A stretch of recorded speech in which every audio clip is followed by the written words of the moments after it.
जय श्री श्याम। हारे का सहारा बाबा श्याम हमारा। मैं जहाँ भी रहता हूँ नृत्य प्रति बाबा श्याम से यही प्रार्थना रहती है कि आप सब लोगों का मंगलमय हो, सब जीवन मंगलमय हो, स्वास्थ्य और सुरक्षा बनी रहे। आज एक अनोखी शादी की बात करते हैं जो कि द्वापर युग में हुई थी। वो थी बाबा श्याम की माता जी माता मौरवी की शादी। शादियाँ तो आपने बहुत देखी होंगी, लेकिन ये जो शादी थी वो एकदम अनोखी थी, माता मौरवी की शादी। तो इसकी शुरुआत होती है, इसकी शुरुआत जो है वो में कृष्ण भगवान आते हैं। एक राक्षस था मूर, ज्योतिष प्रयागपुर जिसको अब आसाम कहते हैं, उस क्षेत्र में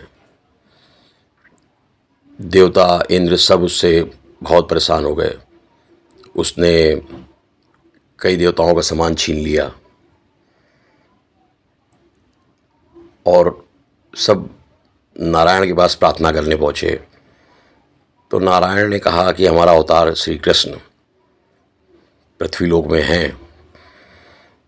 तो श्री कृष्ण भगवान फिर जो है राजा मूर को मारने के लिए अपनी पत्नी सत्यभामा, उनकी पत्नी जो सत्यभामा थी, उनकी पत्नियों में से एक पत्नी सत्यभामा, वो लड़ने वड़ने के काम में जब भी कृष्ण भगवान जाते थे तो साथ जाती थी। वो लड़ने में माहिर थी। तो श्री कृष्ण भगवान प्राग ज्योतिषपुर आसाम पहुँचे अपनी पत्नी सत्यभामा के साथ, और वहाँ पहुंचकर उन्होंने पांचजन्य शंख बजा दिया। एक चेतावनी दी कि मैं आ गया हूँ, तैयार हो जाओ युद्ध के लिए। जैसा कि सनातन में नियम है कि हम अचानक या जो आदमी तैयार ना हो उस पर हमला कभी नहीं करते। तो पांचजन्य शंख की ध्वनि से मूर राक्षस बाहर आया और युद्ध हुआ। श्री कृष्ण एक तरफ थे और सत्यभामा थी, और दूसरी तरफ मूर राक्षस था। सत्यभामा सारथी बनी हुई थी। मूर राक्षस मारा गया। अब मूर राक्षस के मारे जाने पर उनकी जो पुत्री थी, माता कामाख्या की अघोर भक्त, तंत्र मंत्र में श्रेष्ठ, वो बाहर आ गई और श्री कृष्ण से कहा मैं आपसे युद्ध करूंगी। अब युद्ध चलने लगा। मुश्किल हो रहा था क्योंकि माता मौरवी के पास अमोघ शक्तियां थीं। माता कामाख्या की तंत्र मंत्र माया अदृश्य हो जाती थी। वो युद्ध में गायब हो जाती थी, फिर आ जाती थी, ऊपर से आती थी, नीचे से आती थी, कहीं से भी निकल आती थी। अब श्री कृष्ण भगवान जो थे वो काफ़ी निराश हो गए कि कैसे मारे। तो फिर आखिरी हथियार उन्होंने अपना निकाल लिया, सुदर्शन चक्र, माता मौरवी को मारने के लिए। और जैसे ही माता मौरवी को मारने के लिए सुदर्शन चक्र निकाला, तुरंत माता कामाख्या देवी वहाँ प्रकट हो गई और उन्होंने श्री कृष्ण भगवान से कहा इसको क्षमा कर दो। ये पिता के मर जाने के शोक में ऐसा आपसे इसको मैं बताती हूँ कि आप नारायण हैं। इस प्रकार माता मौरवी ने श्री कृष्ण भगवान को प्रणाम किया और श्री कृष्ण भगवान ने अपने नारायण रूप का दर्शन दिया। और माता मौरवी को एक वरदान भी दिया आशीर्वाद के रूप में श्री कृष्ण भगवान ने कि मैं तुम्हारा विवाह कराऊंगा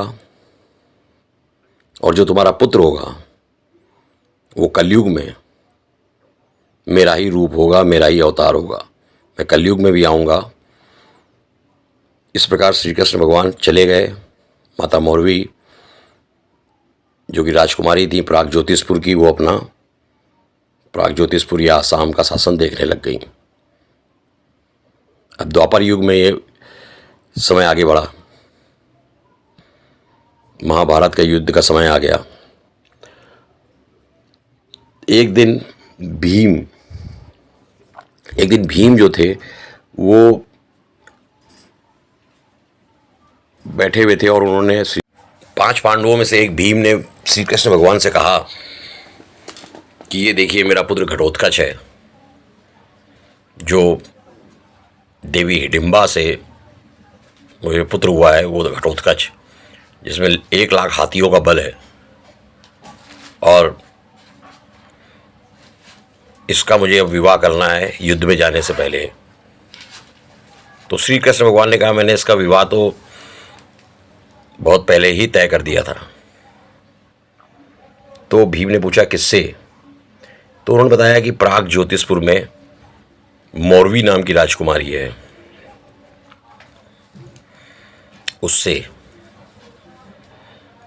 तो भीम ने पूछा फिर किस तरह से विवाह होगा? तो घटोत्कच वहाँ पर ही खड़े थे। तो श्री कृष्ण भगवान से ने कहा घटोत्कच से कि तुम जो है प्राग ज्योतिषपुर जाओ और मौरवी राजकुमारी मौरवी से मुलाकात करो और बताओ कि मैंने भेजा है। लेकिन घटोत्कच से श्री कृष्ण भगवान ने साथ ही साथ कहा कि जो राजकुमारी मौरवी हैं वो तुम्हारी बल और बुद्धि की परीक्षा लेंगी। अब घटोत्कच ने कहा बल तो मेरे पास 1 लाख हाथियों का है, लेकिन बुद्धि कहाँ से लाऊंगा? तो श्री कृष्ण भगवान ने कहा नहीं, वो बल तो उनसे बुद्धि ही देखेंगी वो। तो फिर श्री कृष्ण भगवान ने घटोत्कच को बुद्धि का आशीर्वाद दिया और घटोत्कच चल दिए प्राग ज्योतिषपुर।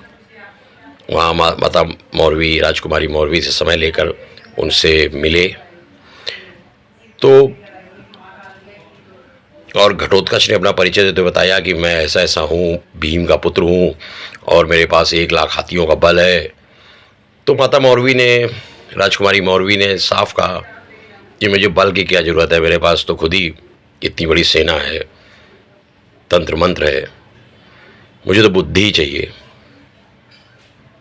बुद्धि की परीक्षा दो। तो घटोत्कच ने, चूंकि श्री कृष्ण भगवान ने आशीर्वाद दे दिया था घटोत्कच को बुद्धि का, तो एक कहानी सुनाई। अब कहानी के अंदर एक कहानी हो जाएगी, वीडियो बहुत लंबा हो जाएगा, तो उसको कभी और सुनाएंगे। उसके उपरांत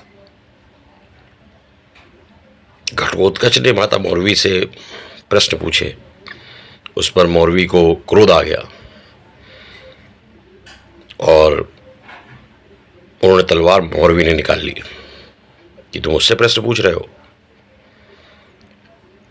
लेकिन उसी समय घटोत्कच ने परिचय दिया और बताया कि मुझे श्री कृष्ण ने भेजा है राजकुमारी मौरवी को। अब याद आ गया श्री कृष्ण भगवान का आशीर्वाद वरदान, और दोनों का विवाह संपन्न हुआ। आने वाले समय में बाबा खाटू श्याम का जन्म हुआ, जिनका नाम बर्बरीक रखा गया। जब वो हुए तो उनके काफ़ी बाल थे, बब्बर शेर की तरह, तभी उनका नाम बर्बरीक हुआ। तो ये शादी इसलिए अनोखी थी क्योंकि यहाँ पर उन्होंने बल धन दान की परीक्षा नहीं ली। उन्होंने कहा मुझे बुद्धि चाहिए, बुद्धि का प्रदर्शन करो। तो ये है माता मौरवी की अनोखी शादी की कहानी। जय श्री श्याम, हारे का सहारा बाबा श्याम हमारा।